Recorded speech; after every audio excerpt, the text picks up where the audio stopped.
לבני נגד נתניהו. אל תרוץ לספר לכם. דוח המעוות שכתבה הוועדה המעוותת הזאת. המשבר עם טורקיה, שר הביטחון מנסה להרגיע, שר החוץ הטורקי דווקא לא. כדאי שנשמר מלהתלהם לגבי הטורקיה. זה מה שקרה לצעיר שהעיר לנער אחר להפסיק עם האלכוהול. מעדיף לא לעזור לאף אחד. הגננת ששכחה את התינוק שמת באוטו שוחררה ממעצר, הערב סולחה באבו גוש. השומר שנחשד בהרס האתר בעבדת שוחרר ממעצר. נפותי לבית סוהר ואני לא עשיתי כלום. בועת הנדל"ן לא רק במרכז, ביקושים גבוהים גם בנגב. והמשבר הכלכלי גורם לאנשים לקפוץ מהגג.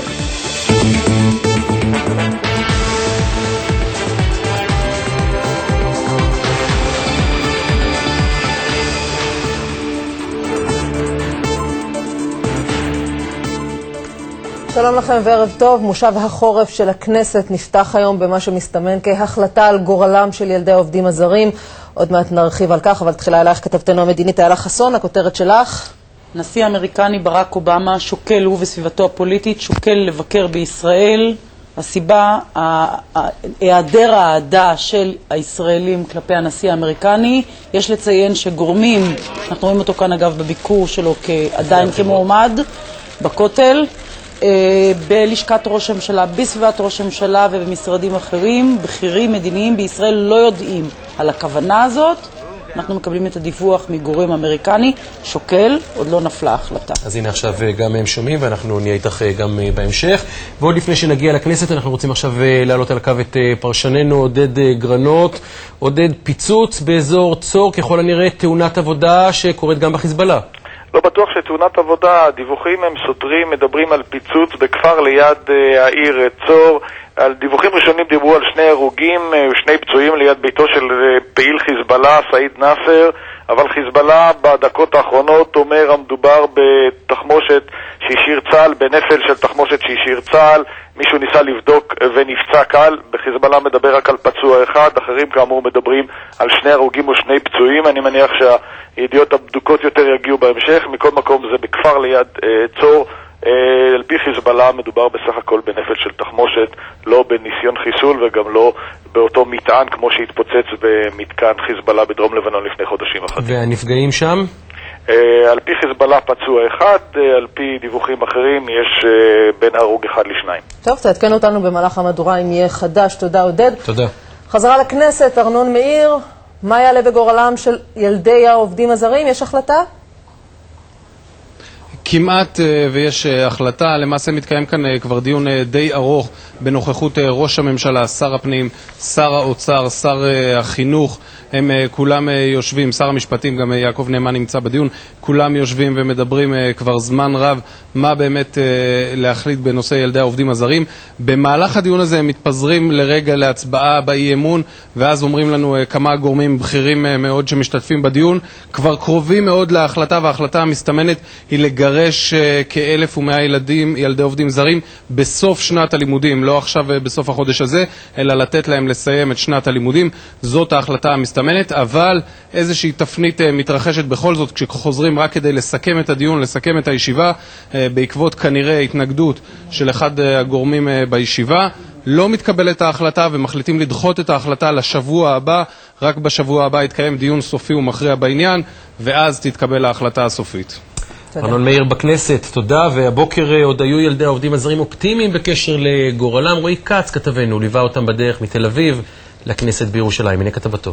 אני בניתי בית בארץ ישראל, אז יש לנו ארץ ויש לנו בית.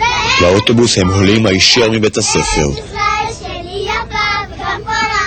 40 ילדי עובדים זרים מועמדים לגירוש עושים את דרכם לירושלים. First of all, it's not enough to delay the deportation, they need to stop the deportation. And second of all, that we want every child that was born and raised in Israel to have תעודת זהות and can live like any other Israeli child. ההחלטה להפגין היא תולדה של דיון היום בהשתתפות ראש הממשלה, שאמור אולי לחרוץ את גורלם. בעוד 3 שבועות בדיוק אמור לפוג תוקף אישור השהייה שלהם בישראל. אנחנו מתגעגעים לישראל. הם לא רוצים להתגרש. שמה לא מכירים את האוכל ולא את השפה. מה אתם רוצים להגיד אבל בהפגנה הזאת? שמה? שלא באנו להתגרש. בנסיעה לירושלים מצטרפים גם חלק מההורים של הילדים. מעודדים מהתמיכה של דעת הקהל הישראלית, הם בטוחים שבסופו של דבר יתירו להם להישאר כאן. That's what we are fighting. As God loves Israel, we love also the Israel. There is no other culture they know. They don't know the culture of the Philippines. They don't know the holidays. They don't know the language. They only speak Hebrew. אחר הצהריים מול הכנסת זו הישורת האחרונה של מלחמתם להישאר כאן. אז חוץ מהדיון בעניינם של ילדי העובדים הזרים, מושב החורף של הכנסת לווה גם בעניינים מדיניים ופוליטיים. נתניהו נגד גולדסטון, לבני נגד נתניהו. הנה הדיווח של כתבנו שם ארנון מאיר. כאילו לא עברו חודשיים ומשהו של פגרה, היריבים בנימין נתניהו וציפי לבני נשארו בדיוק באותו מקום. הדוח המעוות הזה,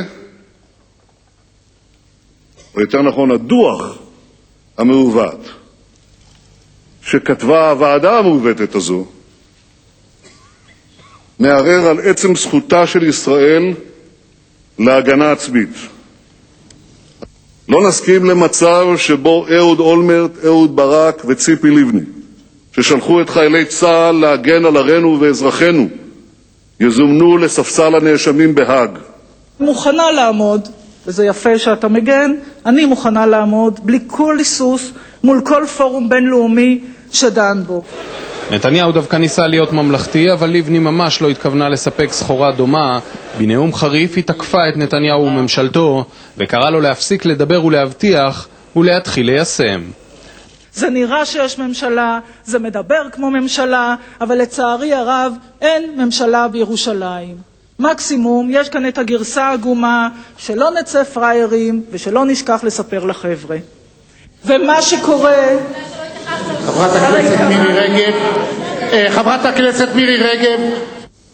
באום קיבלו את ראש ממשלת ישראל ביתר נימוס לעומת כמה מחברי האופוזיציה בכנסת ישראל.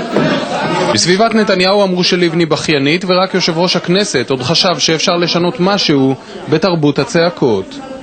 האם באמת ובתמים משמשת הכנסת בימה שראוי להתכבד בה, או שמה הפכו הדיונים כאן לאנדרלמוסיה בלתי נסבלת? נתניהו מבטיח שורה של רפורמות, ובכנסת מתכוננים למושב ארוך עם לא מעט חקיקה. הסכסוך הבא אגב ממש מעבר לפינה.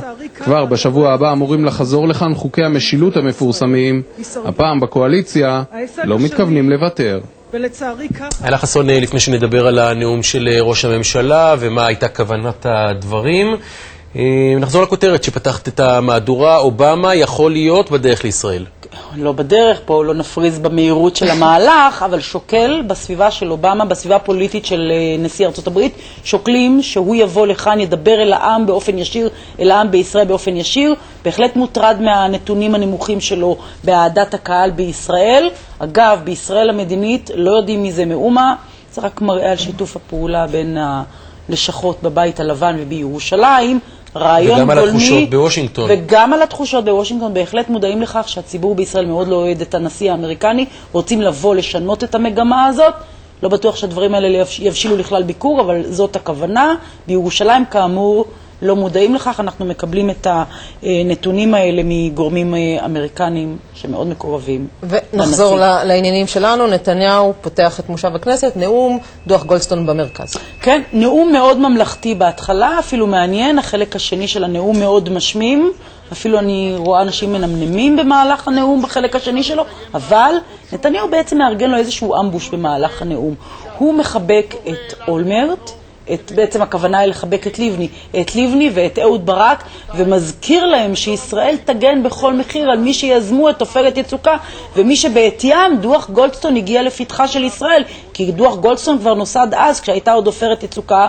רוצה לומר נתניהו, רבותיי, נכון יש מתקפה מדינית על ישראל, לא בגללי, בגללך, כלומר בגללה של יושבת ראש האופוזיציה בין השאר, אבל אני בכל זאת מגן עליכם, עוטף אתכם בממלכתיות. זאת הייתה הכוונה של המשורר. איילה חסון, תודה. תודה. וגם ברשות הפלסטינית מגיבים לנאומו של ראש הממשלה, שם אומרים לא נחזור למשא ומתן בלי הקפאת ההתנחלויות. הנה. إذا كانت هذه هي معايير الشراكة التي حدثنا فيها نتنياهو فهو يدرك تماما أنه ليس شريك في عملية سلام ولن تكون. وإذا كان قصده أنه يريد استئناف المفاوضات دون شروط مسبقة أنه ستستأنف المفاوضات مع استمرار النشاطات الاستيطانية بما فيها استثناء القدس ودون مرجعية سياسية فهذا لن يحدث. הצילומים הבאים מתעדים את האירועים שהובילו לפרוץ המהומות בהר הבית. המשטרה פרסמה היום את התמונות שהוקרנו בישיבת הממשלה, אותה ישיבה שבה הצהיר נתניהו כי ישראל לא חופרת מתחת להר הבית. כתבנו לענייני משטרה, אורי כהן אהרונוב. בקדמת הצילום הזה ניתן לראות זוג תיירים מצרפת שהיו חלק מקבוצה של 20 תיירים שנרגמו באבנים בהר הבית עד שכוח של שוטרים פוצץ רימוני הלם והוזרמו כוחות נוספים. הפרסומים כי מדובר בקבוצה של מתפללים יהודים אין לה אחיזה במציאות. יהודים לא היו שם באותה שעה, ובלאו הכי יהודים לא מתפללים על הר הבית. בשבוע שעבר ניסו גורמים קיצוניים לערער את השקט ואת החיים השלווים בירושלים. מדובר במיעוט קיצוני שהפיץ שקרים כאילו אנחנו מתכוונים או פועלים לחפור מתחת להר הבית. ואני מבקש להעביר שזהו שקר, זה פשוט לא היה ולא נברא. הממשלה שמעה היום סקירה על אירועי האלימות שהיו בשבוע שעבר במזרח ירושלים. תמונות אלה שהוצגו בממשלה צולמו במצלמות המשטרה. מדובר במאות מצלמות הממוקמות בעיר העתיקה ובהר הבית. המהומות בהר הבית חלפו. תחת פיקודו של ניצב אהרון פרנקו נעצרו בסך הכל 130 חשודים מפרי סדר, מקצתם מירושלים, מקצתם מאזורים אחרים. ראד צלח, מנהיג התנועה האסלאמית בצפון, הורחק לחודש. השבוע נפתח שוב הר הבית למבקרים. תיירים נוצרים, מטיילים יהודים וכמובן מוסלמים בלא הגבלת גיל. כך בהר הבית בישראל מנסים היום להרגיע את אווירת המשבר עם טורקיה, וזה לאו דווקא הכיוון שבו ממשיך שר החוץ הטורקי. דיווחם של אלי ניסן וכתבנו לענייני צבא, אמיר בר שלום. גם בטורקיה הבינו כנראה שחצו גבול מסוכן מבחינתם, והמשבר המבוקר שניסו ליצור עם ישראל גרר תגובה קשה של ארצות הברית ונאטו, שכזכור ביטלו את הגעתן לתרגיל. זו הסיבה ששר החוץ הטורקי אץ לאולפני CNN כדי לספק הסבר. יש לומר, הסבר תמוה. We decided to make it a national military exercise. That's what has happened. It is a national military exercise now, after consultations with all the parties involved. ואחרי שניסה למזער נזקים מול האיחוד האירופי וארצות הברית, שב שר החוץ הטורקי לקו התקיף כלפי ישראל. We hope that the situation in Gaza will be improved. The situation in the Middle East will be back to the diplomatic track, and that will create a new atmosphere in Turkish-Israeli relation as well. But in the existing situation, of course, we are criticizing this approach, Israeli approach. בישראל ניסו גם היום להוריד את גובה הלהבות כדי לא לדחוק את טורקיה לפינה. שר הביטחון היה היום הקול התורן להרגיע, אם כי גם הוא לא הצליח להסתיר את עומק המשבר. גם אם יש עליות וירידות, והיו בשנתיים האחרונות ואפילו בשבועיים האחרונים, גם מהמורות בדרך, אסור להתבלבל. היחסים האלה חשובים מאוד לישראל, וכדאי שנשמר מלהתלהם לגבי הטורקים. נראה שבתקופה הקרובה תנסה ישראל להוריד פרופיל במשבר הזה, כדי לפתור אותו בשקט ובצינורות דיפלומטיים. אלא שהמשבר הבא כבר בפתח, והוא היוזמה הטורקית ערבית לדיון מחודש בדוח גולדסטון. מובילי החרם נגד מוצרים ישראלים בצרפת רושמים ניצחון. חברת סודה גז נאלצה לוותר על השתתפותה באירוע יוקרתי בפריז. הדיווח של כתב כל ישראל שם, גדעון קוץ. מזה חודשים אחדים ערכו חברי הארגונים הפרו-פלסטינים הקוראים לחרם על מוצרים ישראלים פשיטות על חנויות ובתי עסק שמכרו מוצרים תוצרת ישראל. הם עשו הרבה רעש תוך ניסיון ברור להידמות לפלוגות הסער הנאציות בלי הרבה תוצאות. הקורבן העיקרי של מבצעים אלה רשת הקולבו קרפור שסניפיה פזורים בפרברי פריז. קרפור לא נכנע לאיומים. Made in Israël, on voit bien, Made in Israël, des produits qui sont vendus à Carrefour. Et oui, la honte pour la France. מי שנכנע בסוף שבוע זה היא החברה הישראלית סודה גז, המובילה בעולם בתחום המתקנים להפקת גזוז. הם היו אמורים להשתתף באירוע היוקרתי של הבציר של פריז על גבעת מומרטר, אבל האיומים שכוונו למארגנים עיריית פריז נגד החברה, שהמפעל הראשי שלה נמצא במישור אדומים, עשו את שלהם, והמחרימים יצאו בהודעת ניצחון. עומר סלאווי, איש המפלגה הטרוצקיסטית, רואה בפעולות נקמה על המצב בעזה. Est-ce qu'on mange des produits issus des colonies israéliennes? C'est ça la problématique qui est faite. Et donc il y a un besoin et de transparence et plus généralement de respect des droits de l'homme. ואלים אבו מדיאן תיארי, חברת סנאט מסיעת הירוקים, מצרה על כך שאירופה לא נענית ללחצים להחרים את ישראל. C'était le choix des parlementaires représentants des peuples d'Europe. Malheureusement, les gouvernements européens n'ont jamais voulu appliquer cette résolution. על עסקים ששייכים ליהודים הדביקו הפורעים קרוזים המזכירים את אסונה של עזה, וכמו במקרה הצבע שלהם צהוב.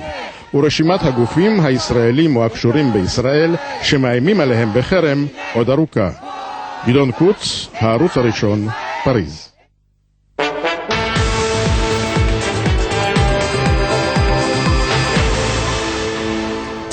שוב אלכוהול ואלימות, הפעם זה נער מחיפה שדרש מנער אחר להפסיק לשתות וודקה. בתגובה הוא הותקף קשות בידי אביו של הנער השיקור, והתוצאה שברים בכל גופו ו80 תפרים. עם עוד סיפור בלתי נסבל, כתבנו בצפון אלירן טל. יום חמישי בערב, עמית, ילד טוב חיפה, יושב עם חבריו במרכז המסחרי שליד ביתו. לפתע ניגש עליהם נער בן 13, שיקור, מחזיק בידו בקבוק וודקה ריק למחצה. אמרתי לו, תשמע, אתה לא צריך לשתות יותר. זה לא בריא לך, זה כמו שחינכו אותי בבית. לקחתי אותו בקבוק ופשוט זרקתי אותו הצידה. שלא ישתה, כנראה שהוא לא אהב את זה. הוא אמר לי, מה אתה עושה? מה אתה עושה? אני רוצה לשתות. חזר על הכל פעמיים, גם סוג של התנהגות של שיקור. הנער השיקור לא חושב פעמיים, הוא מתקשר לאביו. האבא מגיע למקום, אבל במקום לכעוס על בנו ששתה אלכוהול, הוא מחליט לתקוף דווקא את עמית, בן 16. האבא מרים את היד. ביד הייתה לו צנצנת. הוא בא בכוונה, כאילו, הוא לא בא לדבר ולא שום דבר, הוא בא בכוונה, אפשר להגיד, לרצוח. הוא בא לשבור לי את הצנצנת על הראש, והצלחתי לזוז הצידה. הוא שבר לי אותה על הצוואר, החלק הימני. ומפה בערך זוכר במעורפל כל מה שקרה. הוא המשיך, הוא נפנף עם החתכים של הצנצנת.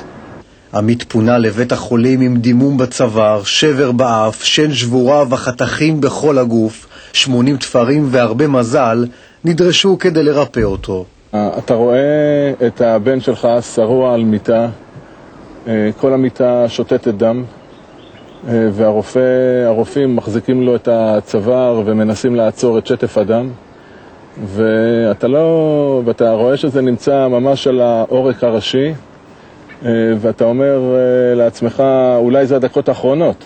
הילד לא עשה שום דבר רע. הילד הראה אזרחות טובה. על הערכים שהוא גדל בבית, על החינוך שלו. כך חינכנו אותו.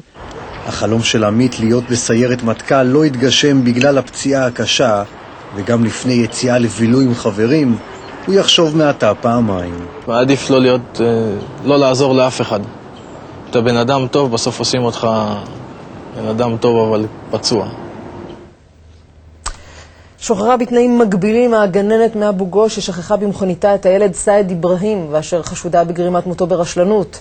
הערב נערכה סולחה בין המשפחות והדיווח של כתבתנו רחלי מזרחי. המוות הטרגי של סייד איברהים שהופקר ברחוב הסתיים במפגש סולחה בין משפחת איברהים למשפחת עותמן. בצהרי היום שוחררה הגננת חיריה ממעצר בתנאים מגבילים. שום כוח בעולם לא יפריד את משפחת עותמן ממשפחת איברהים. מה שקרה זה זעזע כל בית באבו גוש. במשפחת עותמן יותר מה שבמשפחת איברהים. היה לה פחד מהפתעה, בהלה, היא פחדה מאנשים שהתאספו שם, שיזיקו לה.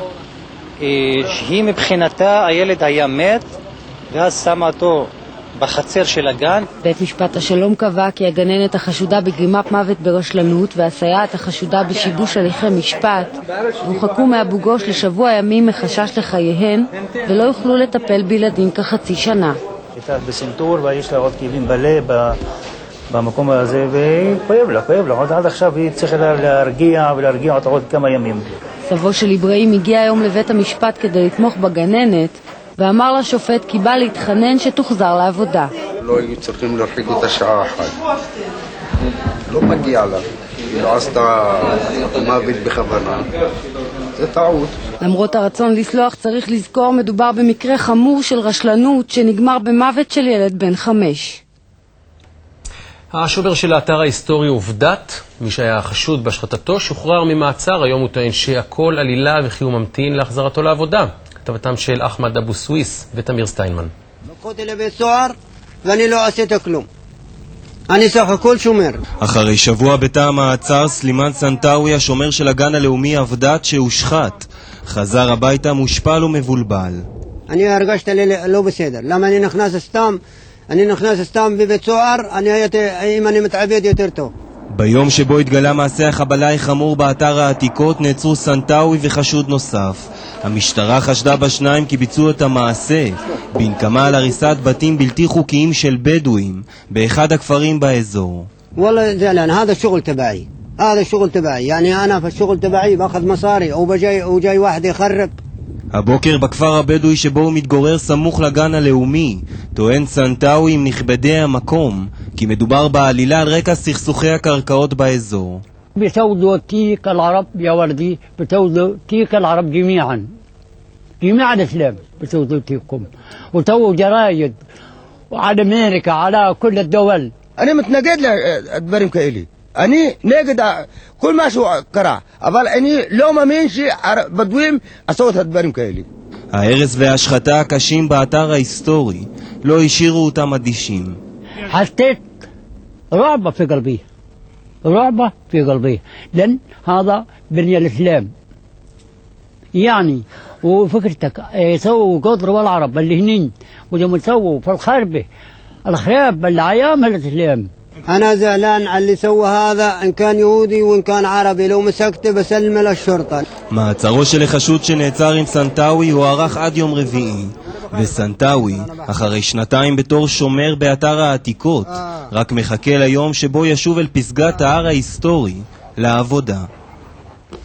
חלק מהכתבה הופיע בלי תרגום, אנחנו מתנצלים על כך.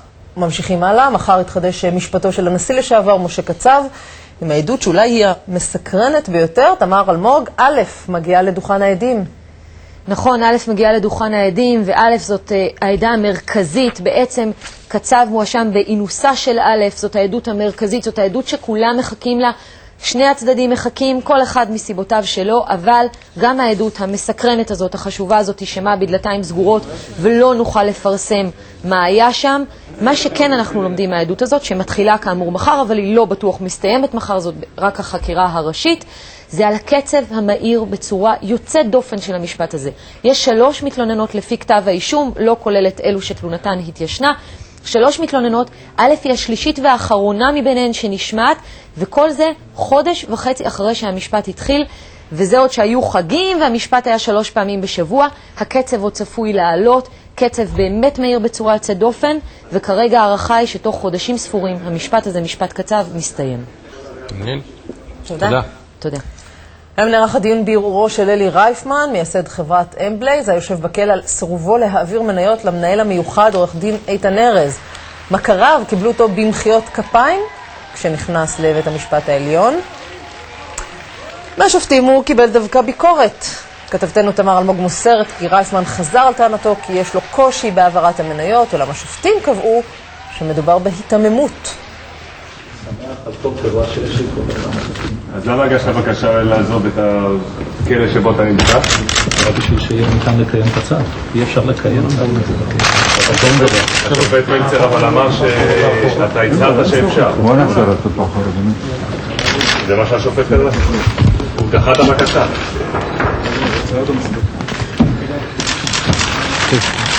ואנחנו חוזרים עכשיו לפיצוץ בלבנון באזור צור. עודד גרנות, מניין הנפגעים שם גדל? כן, על פי מקורות ביטחון לבנונים יש 5 הרוגים בפיצוץ בביתו של איש חיזבאללה עבד אל-נאסר עיסא. מדובר ב5 הרוגים בהם בעל הבית וגם בנו. המקורות הלבנונים טוענים שמדובר בפיצוץ של תחמושת שהוחזקה בבית, אבל גם את זה נצטרך להמתין ולראות האם זה נכון. מכל מקום הדיווח הזה כאמור סותר את הדיווח של חיזבאללה שמדובר רק בפצוע. אני אומר 5 הרוגים בהם פעיל חיזבאללה עבד אל-נאסר עיסא וגם בנו, ועוד 3 הרוגים בבית הזה בכפר שנמצא סמוך מאוד לעיר צור. זה פעיל בכיר, עודד? לא פעיל בכיר, אבל פעיל אזורי של חיזבאללה שאחראי על האזור הזה באזור רצועת הכפרים שליד העיר צור. עודד גרנות, תודה. ההתאבדויות המתוקשרות בכלא הגיעו היום לכנסת. נציגי שירות בתי הסוהר אמרו בדיון המיוחד שלא מדובר בתופעה מקומית. כתבתו של חזי מחלב. התופעה של ההתאבדות בבתי הסוהר קיימת בכל ארגוני הכליאה בעולם. ואולם הרקע ההתאבדויות בחודשיים האחרונים של אסף גולדרינג, שרצח את ביתו ובייחוד של דודו טופז, עלתה התופעה לכותרות. גם הוועדה לביקורת המדינה של הכנסת נדרשה היום לכך. חבר הכנסת יואל חסון מציע שתהיה הכשרה לסוהרים בעניין זה.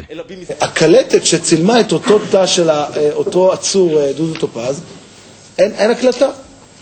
לא מקליטים. מה הכשרה לנושא ההתאבדויות? האם הם הוכשרו לעניין? האם הם ידעו איזה אסיר הם מחזיקים באותו רגע? האם ידעו שהאסיר הזה הוא בעל נטיות אובדניות, כן או לא? על כך משיבים בשירות בתי הסוהר כי הם ממונים על אנשים אשר נמצאים מטבע הדברים בלחץ נפשי קשה ובאווירה של אלימות מתמדת. למה אני רוצה לפרט איך הם מתאבדים? כיוון שזה מראה שמה שאנחנו לא עושים, אתה סוגר את הדלת, הם באים מהחלון, אתה סוגר את החלון, הם באים מעל המשקוף או דרך הקיר. האסירים המבקשים להתאבד מוצאים דרכים רבות לכך. תלייה באמצעות צרוכי נעליים, אימוניות, קרעי סדינים וגם כבלים חשמליים כמו במקרה של דודו טופז. בעקבות התאבדותו של טופז הורדו כל הברזים מגובה של 120 סנטימטרים ל-20 סנטימטרים בלבד. עם זאת יש לזכור כי אמצעי המיגון פוגעים לא אחת באיכות חייהם של כל האסירים. הכאב של הסוהרים ברגע שאסיר מצליח להתאבד הוא כאב אמיתי. אני רואה את השבר שאנשים חשים כשאסיר מתאבד אצלנו. הסוגיה של האובדנות היא בליבו ובתפיסת עולמו של הסוהר בשב"ס, כחלק מההוויה הארגונית. בישראל כ-22,000 אסירים ב-32 מתקני כליאה. בשנה האחרונה התאבדו 13 אסירים. מבקר המדינה שהשתתף בדיון אומר כי הוא יבצע ביקורת באשר לממדי התופעה המדאיגה. משהו אחר, האם החזון של בן גוריון מתממש? תנופת נדל"ן בנגב, באשלים, תללים ובמדרשת שדה בוקר המגרשים נחטפים ורשימת ההמתנה מתארכת. על בועת הנדל"ן בלב המדבר בכתבה שלי נור אללוף. חיפשתי באמת מקום מיוחד, מקום שבאמת, איך אומרים, השמיים הם הגבול. דנה מאיר חיפשה ומצאה. את בית חלומותיה היא הקימה לפני 5 שנים במדרשת שדה בוקר, הרחק מהכל. אז אף אחד לא הבין מה יש לה לחפש כל כך רחוק. היום מאות משפחות שרוצות את אותו הדבר ממתינות לעלות לקרקע. נמכרו 200 מגרשים, יש תוכנית ל-200 נוספים. והרבה פניות? יש waiting list. לא הרחק ממדרשת שדה בוקר בקיבוץ תללים כבר מיישרים את השטח לפרויקט ההרחבה החדש של הקיבוץ הקטן שבו מתגוררות 35 משפחות בלבד. כבר נרשמו יותר מ-300 משפחות. זה כבר לא יישאר אותו מקום קטן ואינטימי שהיה, אנחנו מודעים לזה, ויחד עם זאת מאוד שמחים לעבות את המקום, להגדיל אותו ולהכות פה שורשים יותר חזק. במושב אשלים 70 משפחות, עליהן הצטרפו 40 משפחות נוספות שכבר נמצאות בתהליכי בנייה. הוותיקים במושב כבר מסתכלים קדימה. כל האזור הזה הולך לפיתוח בסביבות 130 מגרשים, זה תלוי בחצי דונם. אנחנו מחכים שמשרד השיכון ייכנס לכאן ויתחיל לעשות את התשתיות. בתוך פחות משנתיים הפכה המועצה האזורית רמת נגב למעצמת נדל"ן. מאות יחידות דיור חדשות הוקמו או נמצאות בתהליך בנייה, עוד מאות מתוכננות. היישובים שפתחו את שעריהם למתיישבים חדשים מכפילים ואפילו משלשים את גודלם, וכך גם ערך הבתים. כל הפיקציה הזאת שמי שבא לדרום משלם 200 שקל ומקבל ארמון כבר לא קיימות. ההסבר לנדידתם של משפחות רבות דרומה, שפעם מסתכם רק במילה אחת, ציונות, נשמע היום כך. בכל זאת לוקח לפחות 2 עד 3, היום עם כביש 6 אפשר לקצר באמת להגיע הרבה יותר מהר, אבל כן, זה נחשב חור, אבל כפי שאפשר לראות חור מאוד יפה, חור מאוד מיוחד, ואולי בגלל זה הוא מיוחד, כי הוא באמת נמצא באיזשהו מקום של סוף העולם.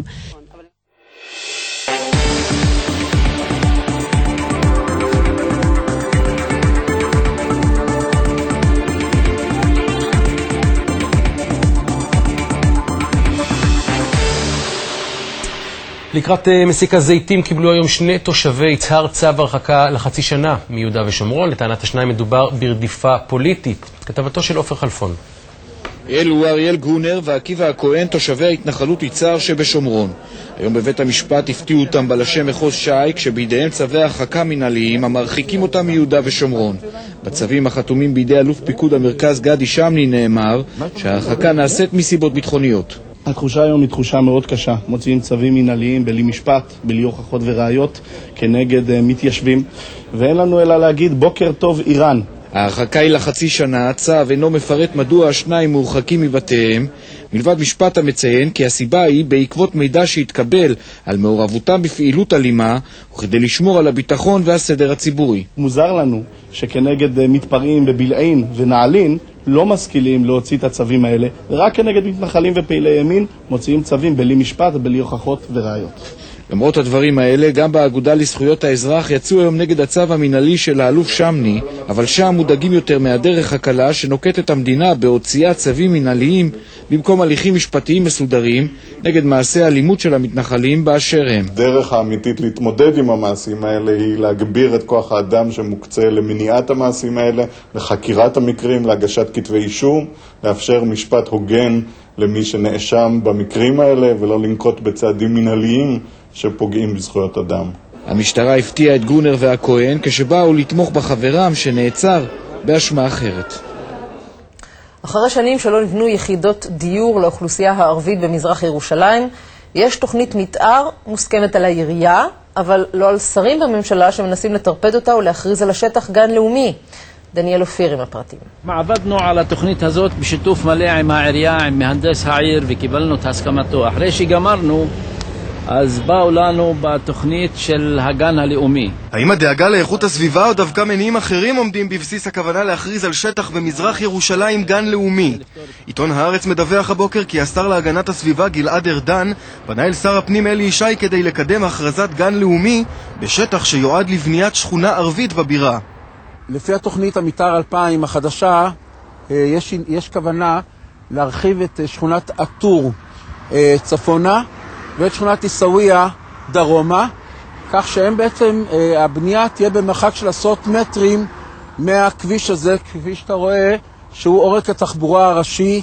אם הלחץ של השרים ארדן וישי יפעל בכיוון הנכון, אז במקום הזה כאן יקום בקרוב גן לאומי. אם תשאלו את תושבי עיסאוויה, השכונה הסמוכה כאן, המטרה היא למנוע את הרחבת השכונה על השטח הזה. רצינו לבנות לפי מה שצריך לעשות, לפי תוכנית מסודרת, ולייעד את הקרקע לגנים, לשטחים פתוחים, הכל כפי שצריך. החלטת השר להגנת הסביבה התקבלה לאחר שנפגש עם אנשי עמותת עטרת כהנים בעניין. עטרת כהנים היא עמותת ימין הפועלת ליישוב יהודים בשכונות ערביות במזרח ירושלים, והיא שיזמה את הפנייה לשר ארדן. עטרת כהנים גם היא גורם לגיטימי, וכמי שמכירה את מה שקורה בירושלים, היא הביעה בפניי את מחאתה על כך שנלקחו שטחים שיועדו לגן לאומי ולשטחים פתוחים לטובת הציבור, ובעצם מישהו העלים אותם לטובת בנייה בשכונות הערביות בירושלים. אם אתה לא תיתן אפשרות בנייה, מה שיקרה, שהם יבנו לא חוקי, וזה מה שקורה היום, שיש אנרכיה, ויכנו בתוך הפארק, באמצע הפארק, ובחוץ לפארק. בינתיים תוכנית המתאר תקועה, ובעיסאוויה הם ממשיכים לבנות ללא היתר, אבל בקרוב תוכלו אולי לבקר בגן הלאומי החדש שיקום במורדות הר הצופים. נושא אחר, אחרי שחסמו את איילון, ואחרי שהתפשטו, הגיעו היום רוכבי האופנוע לכנסת, שם הם חילקו לחברים איגרות ברכה ודרישה לבטל את העלאת תעריפי הביטוח. הם ממשיכים בכתבתו של גלעד שוברט. בגלל שחסמו כבישים, ניסו הבוקר הרוכבים להגיע אל הכנסת כדי לשכנע את היושבים בה בצדקת דרכם. למשטרה, שהתארגנה בכוחות גדולים, היו תוכניות אחרות. למה יש פה כל כך הרבה משטרה? לא יודע, אולי חשבו שהולך לקרות פה איזה אירוע נורא היום. חבל לכם, תסתבכו. תראו את עצמכם ותיסעו לפה, לא, תעשה את הפרסם ותיסע לפה. ושם אתה לא נוסע. כמו שאתה שם לב, גם עם מכונית אתה לא יכול לעלות. תצלמו בבקשה מה שקורה מאחור, הכל חסום. הכנסת במצור. בינתיים מתמידים הרוכבים במחאתם, למרות שיש בהם שבטוחים כי כדי שהמאבק יישא פרי, המחאה חייבת לעלות מדרגה. אני חושב שאנחנו עדינים מדי. אנחנו חבר'ה טובים, מבוגרים יחסית, עם ילדים בבית, שמנו את הילדים בגן, באנו להפגין. באיזשהו נקודה זה ייגמר. אם נאלץ להסלים את המאבק הזה, ייגמר בעוד הרבה רעש והרבה בלגן. אני הייתי מכנה פה 500 אופנועים, סוגר את הסוויץ' והולך, ושיעצרו 2-3, שיהיה קצת התלהמות. בסופו של דבר עלו המפגינים אל הכנסת ללא האופנועים. חברי הכנסת שהגיעו להביע תמיכה ונתקלו בלא מעט טענות, הצליחו לשמור על חוש הומור. לא לענות. אני לא קניתי אופנוע כי אני לא מגיע עם הרגליים לרצפה. אבל, אני איתכם. ולא מהיום. איתן, זה לא להוציא מכתב. זה ללכת עכשיו ללשכה של שר האוצר, לדפוק בדלת ואחרי זה לדפוק על השולחן. אין לנו זמן. ואחרי שאני רואה שנציגים מכל הסיעות הגיעו לפה, אני מאמין שאפשר לשנות את המאבק למרות שאנחנו בדקה ה-90, אבל אני לא רואה מצב שאתם תצטרכו לשלם את הסכומים שמבקשים לכם, זה לא הגיוני. הקואליציה מקיר לקיר שנרקמה לה בגן הוורדים מעודדת את הרוכבים, אך אם העדה שזכו לה לא תניב פירות, יוכלו תמיד הרוכבים לעבור לכלי רכב זול יותר. בסטוקהולם הוכרזו היום הזוכים בפרס נובל לכלכלה לשנת 2009, אין שם ישראלים, לפי השמות גם לא יהודים כנראה. חתני הפרס השנה הם האמריקנים אלינור אוסטרום ואוליבר וויליאמסון. אוסטרום היא האישה, זה כן, הראשונה מעולם, שזוכה בפרס נובל לכלכלה. השניים יחלקו יחד בפרס הכספי $1,400,000. באווירה פחות חגיגית נמשך גל האלימות בפקיסטן. היום נהרגו 41 בני אדם בפיגוע שכוון נגד כוחות צבא פקיסטן שבצפון המדינה. זו המתקפה הרביעית על הצבא שם בתוך 10 ימים, והטליבן הודיע כבר כי בכוונתו להגביר את גל הפיגועים בתקופה הקרובה. מוכן לקפוץ מבניין או להתרסק עם המכונית בעבור $אלפי? מסתבר שבימים של משבר כלכלי יש הרבה קופצים על ההצעה, תרתי משמע. בסיאטל שבארצות הברית מלמדים איך להיות פעלולן. כתב חדשות החוץ אלון ולן הציץ ולא נפגע. Do you really want to jump? Do you want to? Well, then that's fine with me. Come on, let's do it, asshole. Let's do it. I want to do it. I want to do it. What do you mean?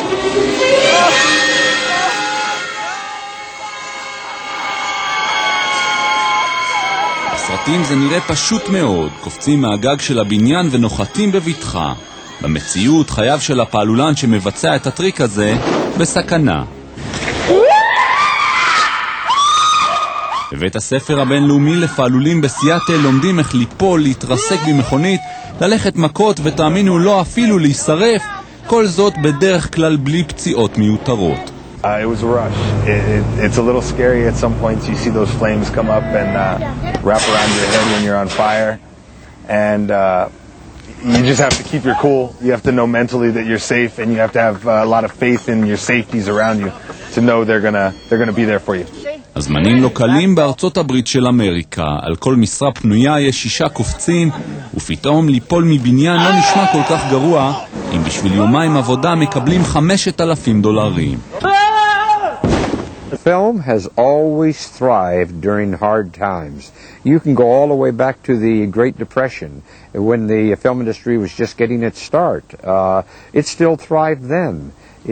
It always thrived. אורכו של הקורס 3 שבועות והוא עולה $4,000, וגם למי שמסיימים לא מחכים חיים קלים. רק כמחצית מהם ימצאו עבודה במקצוע, וגם אז לא בקביעות. זאת לפני שדיברנו על עשרות הפעלולנים שנפצעו ואפילו נהרגו בפעלולים כושלים. וגם כשזה מצליח נזכיר, את הקרדיט תמיד מקבל מישהו אחר. we go, here we go, here we go now.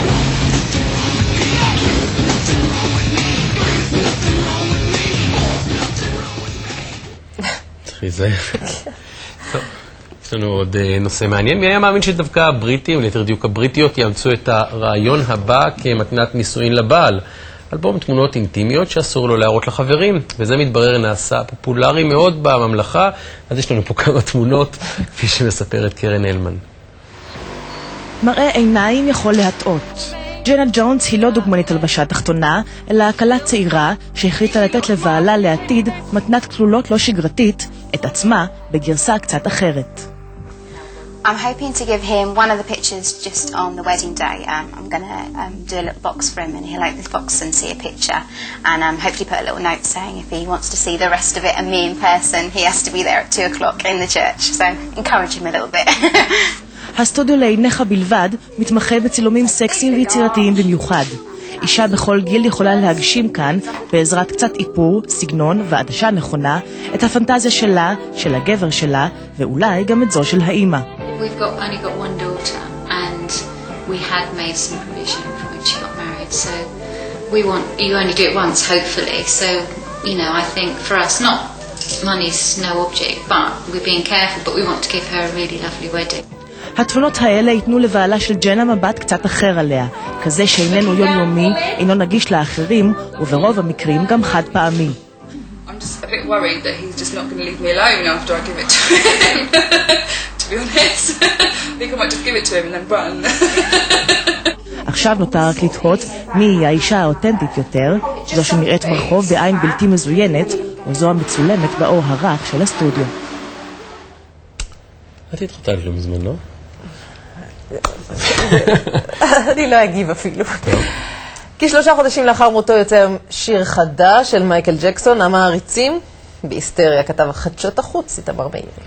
It's just arrived in the studio. None of us have heard it. Here it is. This is it. This is it. Here I stand. I'm the light of the world. I feel grand. כדאי שתתרגלו, זה השיר שתשמעו בוודאי ללא הפסקה בשבועות הבאים.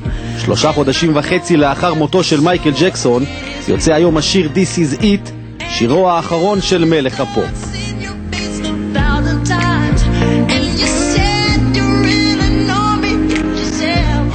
הלהיט החדש הובהל בשעת בוקר מוקדמת בליווי משטרתי כבד, הישר למשרדי חברת התקליטים סוני בלונדון. בחוץ חיכו כמובן המעריצים השרופים, כמה מהם אפילו בחרו לבלות שם את הלילה. This is the first ever premiere of the new song all around the world. They're going to show it for the first time, and I thought I want to be part of history and be here and just really excited to be one of the first people to hear it.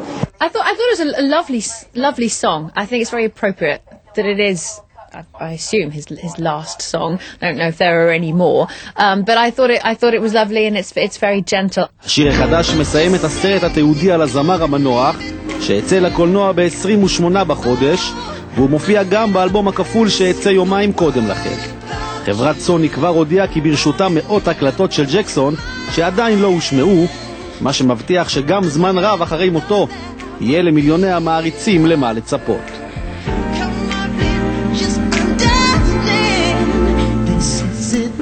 בחייו ובמותו. זה סינגל ראשון בדרך האלבום. בחייו ובמותו. שלום יפעת. שלום לכם. זהו זה, אנחנו אומנם בסתיו, אבל צפוי שרב בסוף השבוע, זאת אומרת, זה הסתיו הישראלי לכל מי שתוהה.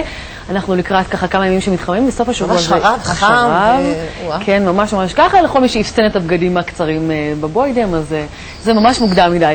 עכשיו תראו את התמונות האלה, קשה לי לחשוב על מזג אוויר יותר שונה ממה שצפוי אצלנו. זה קולורדו, מזג אוויר פשוט מושלג, אתם רואים הרבה מאוד תאונות דרכים קרו שם, ואחת מאוד מוזרה במיוחד, ראינו כמה פרות שם על הכביש, אז משאית אחת שהתהפכה, אתם רואים, פשוט הובילה 65 פרות, והכבאים נאלצו לחלץ את הפרות האלה שנתקעו שם לצערן. מזג האוויר המושלג יימשך שם, אצלנו אחר לגמרי, חסות ומיד כל הפרטים. תחזית מזג האוויר משודרת בחסות דוקטור אורה גולן, נטרול מחסומים רגשיים, פתרון הפרעות קשב וריכוז. דוקטור אורה גולן. טוב, תשכחו משלג, אצלנו מזג אוויר אחר לגמרי, אנחנו לקראת שרב בסוף השבוע. תראו את המפה הסינופטית, כל האזור שלנו פשוט נצבע באדום, עם אוויר חם מדרום ומאזור לוב. הלילה הזה בינתיים מזג אוויר נוח מאוד, 18 עד 20 מעלות בהרים, 20 מעלות גם לאורך מישור החוף ו24 מעלות באילת. הרוחות מחר באזורים הפנימיים מתחילות לקבל אופי מזרחי, רוח חמה ויבשה מאוד, וזה גם ישפיע על אחוזי הלחות שירדו מחר מאוד. הטמפרטורות מחר כמעט בשינוי, אולי מעלה אחת למעלה. בבאר שבע 31 מעלות, בירושלים 28, אבל הנה תראו מה שקורה ללחות, היא יורדת ל-35%, בכנרת 36 מעלות מחר, ובערי הצפון 27, והנה מה שצפוי לנו בימים הבאים, לא מאוד אופטימי, תראו את זה, הטמפרטורות עולות כל יום קצת, מחר אמרנו כמעט בלי שינוי, אבל תראו את זה רביעי, חמישי ושישי, טמפרטורות פשוט מטפסות, בסוף השבוע בשישי ובשבת, טמפרטורות של 34 מעלות בהרים, מזג אוויר שרבי, אמרנו, זה הסתיו הישראלי. זה הסתיו בלי הענן. תודה. תחזית מזג האוויר משודרת בחסות דוקטור אורה גולן, נטרול מחסומים רגשיים, פתרון הפרעות קשב וריכוז. דוקטור אורה גולן. כאן סיימנו, אחרינו מבט שני, שיהיה לכם המשך ערב טוב. להתראות.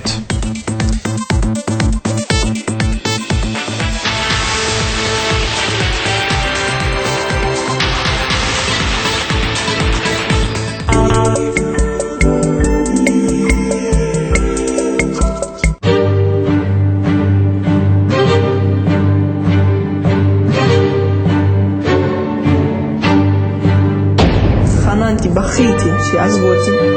בראשון